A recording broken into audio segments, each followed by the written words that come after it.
Hey everyone, if you want to lock cells in Excel in 2026 to prevent others from editing important data, you're in the right place.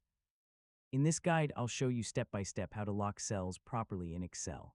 First, locking cells helps protect important data while still allowing users to edit specific parts of your spreadsheet. It's useful for forms, reports, and shared files. Next, open your Excel workbook. Yeah, make sure you know which cells you want to protect before starting. Now select the entire sheet by pressing Ctrl+A.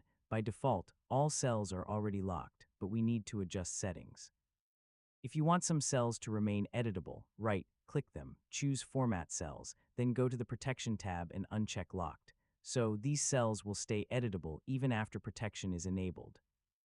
Next, go to the Review tab in Excel. Yeah, this is where protection tools are located. Now click Protect Sheet. This activates cell locking based on your settings. You can also set a password for extra security. This prevents others from unprotecting the sheet without permission. Now choose what users are allowed to do, like selecting cells or formatting rows. Yeah, everything else will be restricted. Click OK and confirm your password if you set one. So your locked cells are now protected. Try editing a locked cell. Excel will show a message saying the cell is protected. If you want to make changes later, go to Review and click Unprotect Sheet.